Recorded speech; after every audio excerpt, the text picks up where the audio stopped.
just announced the RTX 2060, which is the entry point for RTX gaming, and I figured what better way to celebrate than to build a computer around $1,000. So we started with the Ryzen 2600, which is a 6-core, 12-thread monster of a CPU for really the best bang for your buck. And to go with that, we got the Dark Rock 4.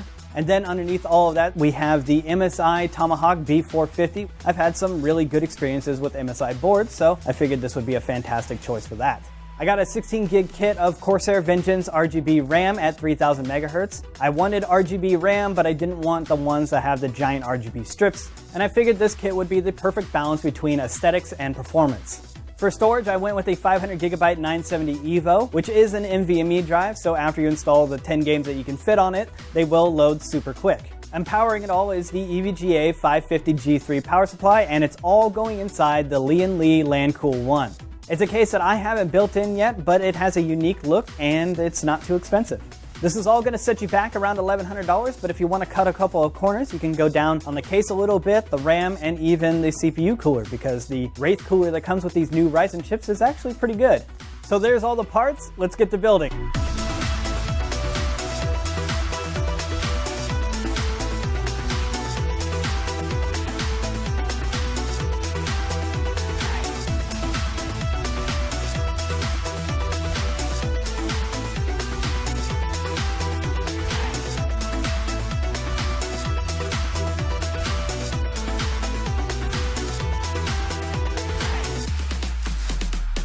So there it is, it's all put together. Truthfully, I really liked working inside this case. Cable management on the back is a breeze. They give you a lot of room to route all your cables, including your big beefy 24 pin. I really like how the glass is mounted on the side. They give you a chamber to slide it into. One thing I didn't really like about the case is the LED cycle button on the front. There's only one button, so if you go past the thing that you want, it's hard to go back, so you have to cycle through the whole thing. So would have liked maybe 2 buttons just to go forward and back in case you go over one.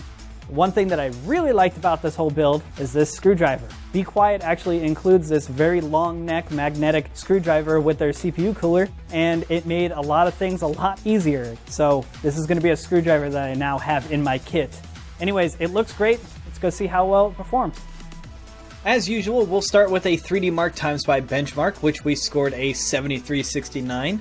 For comparison, the 1070 Ti build I did scored a 6822, making the RTX 2060 card roughly 15 to 19% faster.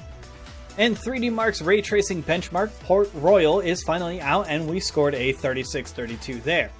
Now, as for video games, we'll be testing 1080p and 1440p performance.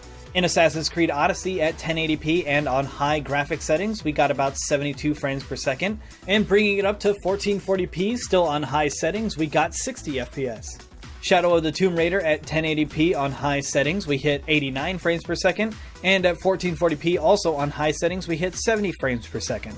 Over in Far Cry 5 at 1080p on high settings, we got an average of 88 frames per second, and when we switched to 1440p on the same settings, we got an average of 73 FPS. Now, I did a few tests in Battlefield 5. First 2 was with ray tracing on. At 1080p on high settings, we got an average between 55 and 60 frames per second. Bumping it up to 1440p on medium settings, we hovered around the mid-50s. You should all keep in mind though that once DLSS comes out for Battlefield 5, we should see a noticeable increase in frame rate with RTX on. Now with ray tracing off, at 1080p on high settings, we got between 110 and 120 frames per second. And when we crank it up to 1440p on high settings, we're seeing consistent 90 to 100 plus frames per second.